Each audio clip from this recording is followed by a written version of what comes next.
Hello dear students, in this video we are going to study the synthetic methods for the preparation of dyes. Okay, how these dyes are synthetically prepared.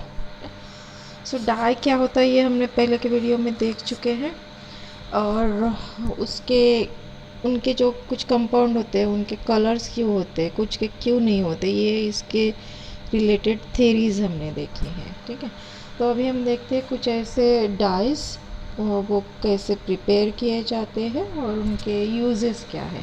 तो सबसे पहले देखेंगे Congo red. Okay, this is an azo dye. Azo आपने जो पहले के video में देखा है कि एन डबल बॉन्ड एन, ये जो ग्रुप है इसको एजो ग्रुप बोलते हैं। तो ये ग्रुप जिस कंपाउंड में होता है, जिस डाई में होता है उसे एजो डाई बोलेंगे। तो कॉन्गो रेड जो ये है इसमें दो एजो ग्रुप है, तो ये डाई एजो डाई हुआ।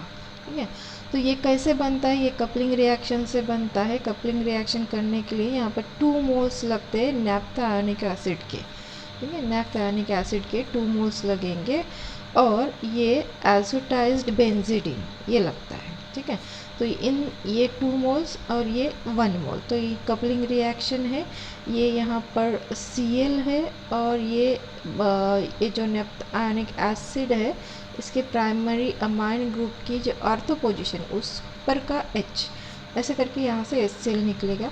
ये 2 मोल्स लिया है हमने, इसलिए इसका ही दूसरा मोल वहाँ वैसे ही H और ये Cl, तो second mole of HCl remove होगा और जो कंपाउंड बन रहा है यहाँ पे वो है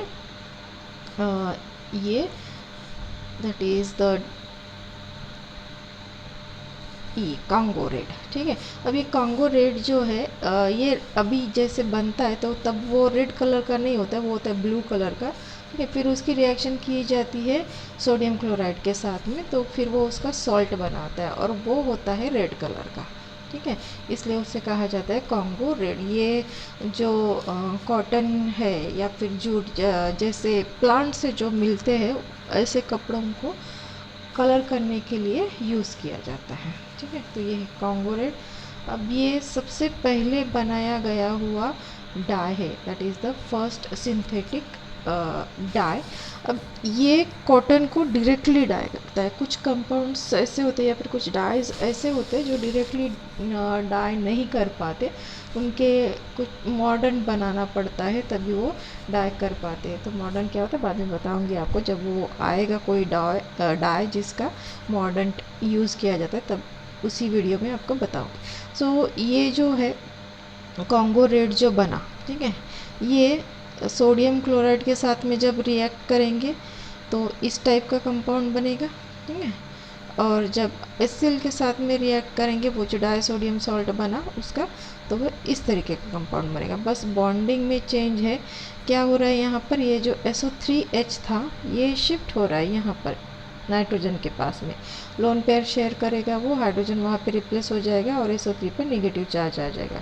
तो इस तरीके से ये कब होगा, जब सोडियम क्लोराइड उसमें ऐड होगा। अगर एसिड ऐड हो जाता है तो फिर से शिफ्टिंग ऑफ बॉन्ड, इधर बॉन्ड शिफ्ट हो जाएगा, ये बॉन्ड जो है वो इधर शिफ्ट हो जाएगा। तो इस तरीके से बॉन्ड शिफ्टिंग हो जाएगी और ये जो प्राइमरी अमाइन ग्रुप है वहाँ के नाइट्रोजन पर डबल बॉन्ड आ जाएगा। तो ये बनता है कंपाउंड कॉन्गो रेड का। तो ये जो कलर है इसका रेड होता है, पहले ब्लू रहेगा, फिर सोडियम क्लोराइड के साथ रिएक्ट होने के बाद में वो रेड कलर का बनेगा। ठीक है, मतलब अगर उसे हम एसिड में डाल दें, ठीक है, तो वो रेड कलर का बनता है, ब्लू से वो रेड कलर में चेंज हो जाता है। ओके, सेकंड है यहाँ पर that is uses of Congo red, that is the dyeing paper and cotton cloth, and it is used as an indicator. तो सेकंड है क्रिस्टल वॉयलेट। क्रिस्टल वॉयलेट कैसे बनाया जाता है, तो ये डीप वॉयलेट कलर का है, वाटर में सोल्यूबल होता है। मैक्सिमम हर डाई का सॉल्यूशन बनाकर ही इसे फिर यूज़ किया जाता है। तो किसी ना किसी का सॉल्वेंट में डाई सॉल्यूशन फॉर्म होना ही चाहिए, तभी उसे एज ए डाई यूज़ कर सकते हैं। ठीक है, अब ये जो क्रिस्टल वॉयलेट है इसको वुल और सिल्क को डाई करने के लिए यूज़ किया जाता है। कैसे बनता है ये? सबसे पहले इसका मिशलर्स कीटोन बनेगा, मतलब ये यहाँ पर लिया गया है NN di methyl aniline. Aniline का फॉर्मूला क्या होता है? C6H5NH2, मतलब ये बेंजीन रिंग, ठीक है, और यहाँ पर NH2, तो ये हो गया एनिलीन। अब यहाँ से ये दो H निकाल के उन H की जगह पर ये CH3 group, that is methyl group आया है, ठीक है। दो H जो है वो दो H निकाल दिए। कैसे किया? ये कंपाउंड एनिलीन,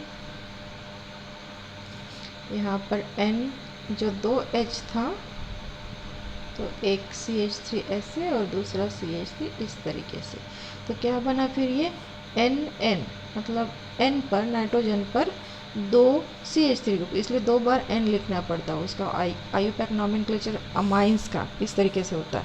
सो NN डाई मिथाइल, ये बना एनिलीन। अब इसकी रिएक्शन करेंगे कार्बोनिल क्लोराइड के साथ। कार्बोनिल क्लोराइड का फॉर्मूला ये C डबल बॉन्ड O और ये Cl और ये Cl, इस तरीके से।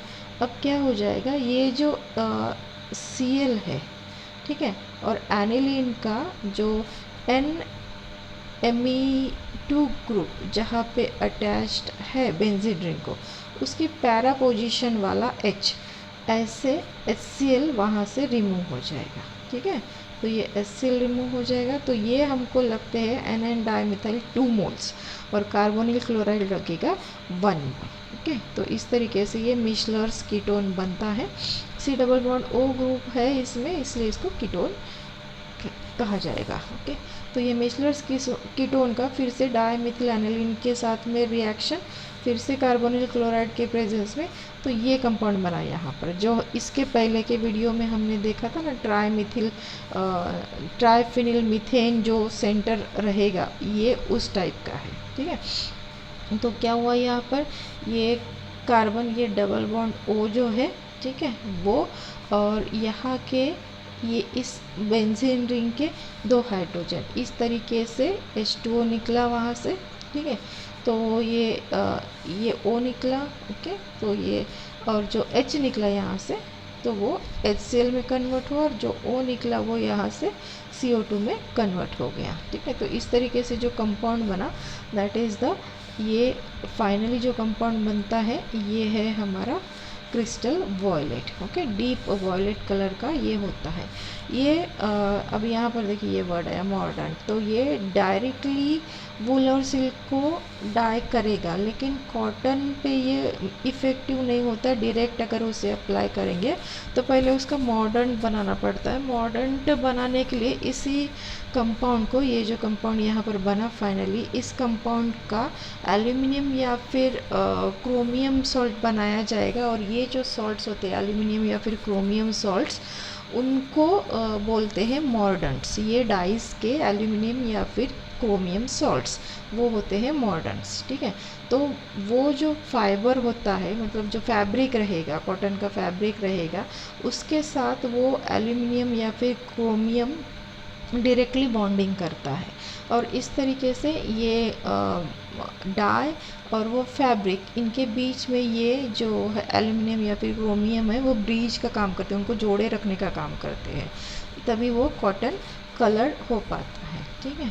तो ये है एज ए इंडिकेटर भी इसको यूज़ किया जाता है, स्टैम्प पैडिंग में या फिर बायोलॉजिकल स्टेन में भी इसके यूजेस होते हैं। तो ये है इसके यूजेस, ढेर सारे, आपको इजीली वो पढ़ के समझ में आ जाएंगे। सो सेकंड है फिनोप्थेलिन। ये बहुत बार आपने सुना होगा, क्लास 11 से 10 से इसका नाम सुना होगा। तो कैसे बनता है ये फिनोप्थेलिन? ये फिनॉल है, ठीक है, 2 मोल्स लिए फिनॉल के C6H5OH, और उसकी रिएक्शन की थैलिक एनहाइड्राइड के साथ। थैलिक एनहाइड्राइड कैसे मिलता है? ये मिलता है थैलिक एसिड से। क्या होता है थैलिक एसिड? ये बेंजीन रिंग, ठीक है, और बेंजीन रिंग पर 2 कार्बोक्सिलिक एसिड ऑर्थो पोजीशन पे, ठीक है, दोनों ऑर्थो पोजीशन पे। तो क्या होगा, यहाँ से रिलीज होगा H2O। जब इसे हीट करेंगे जिंक क्लोराइड के प्रेजेंस में। तो ये कंपाउंड बनता है इस तरीके से, ठीक है। कैसे बनेगा, फिर ये OH और H निकल गया, ये CO और ये CO, और इस कार्बन के बीच में आ रहा है O, ठीक है। इसको थोड़ा सा अलग तरीके से लिखेंगे ताकि आपको ये इजीली समझ में आ जाए। तो ये है बेंजीन रिंग, ये C, ये डबल बॉन्ड O यहाँ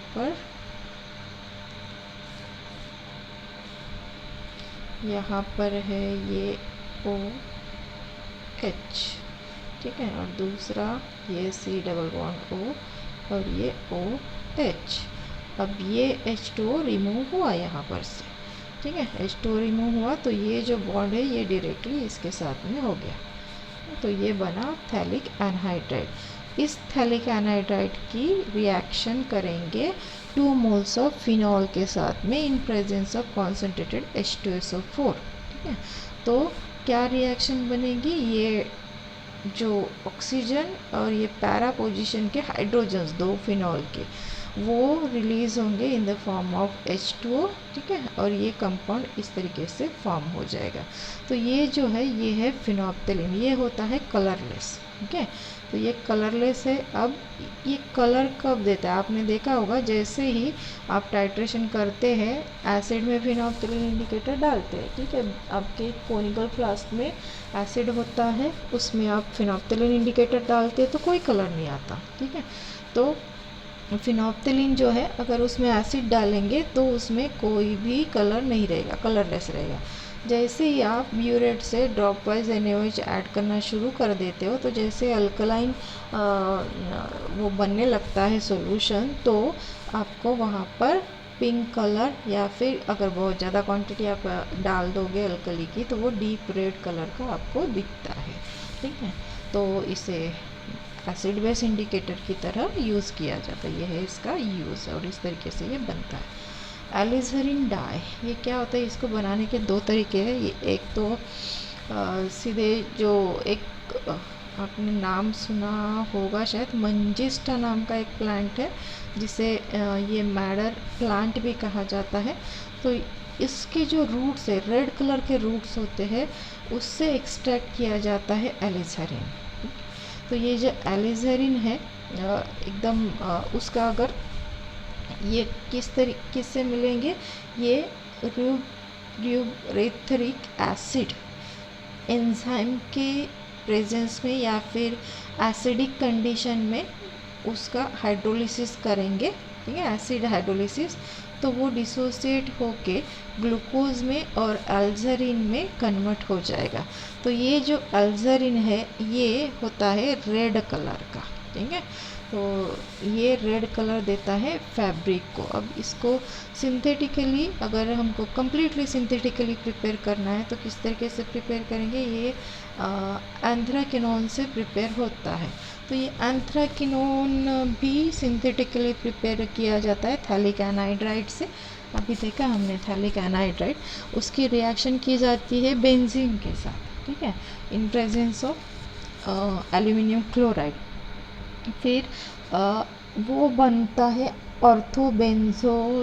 बेंजोइक एसिड, ठीक है। कैसे बनेगा वो देखते हैं इसको, ये हुआ हमारा थैलिक एनहाइड्राइड इस तरीके से, ठीक है। ये डबल बॉन्ड O, ये O, ये C और ये डबल बॉन्ड O, ये थैलिक एनहाइड्राइड की रिएक्शन करेंगे बेंजीन के साथ में, ठीक है। बेंजीन के साथ रिएक्ट करने पर ये है बेंजीन,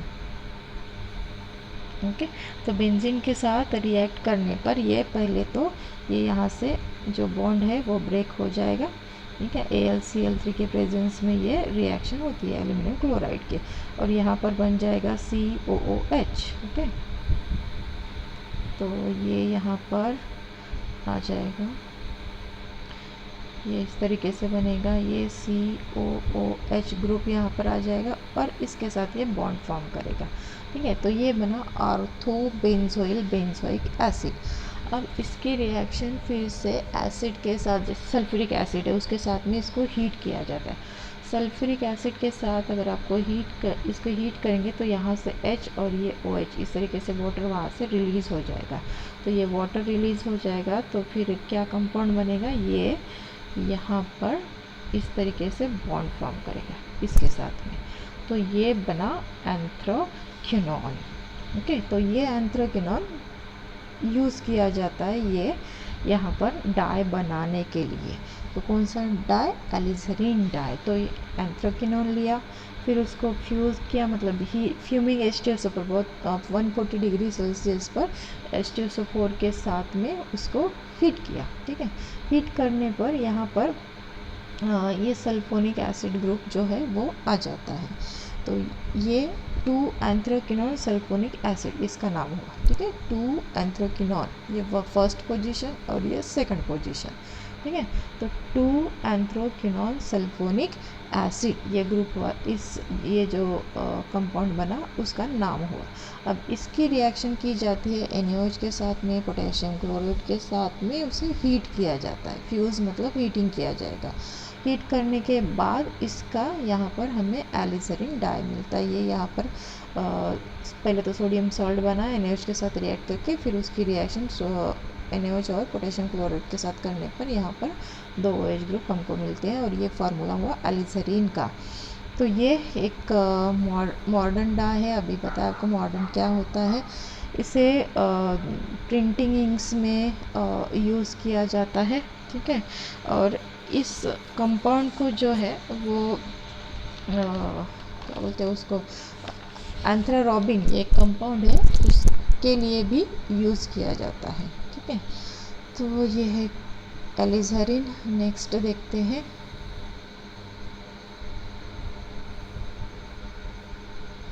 ये हो गया हमारा फिनोप्थेलिन और ये एलिसरीन। तो ये इस तरीके से यहाँ पर जो भी कंपाउंड्स है हमने पूरे देख लिए। तो जो टोटल हम देखने वाले थे यहाँ पर जितने भी टोटल ये चारों के चारों हम देख चुके। कांगो रेड, ये क्रिस्टल वायलेट, फिनोप्थेलिन और एलिसरीन। ठीक है, तो यहाँ पर ये आपका पार्ट बी होता है फिनिश।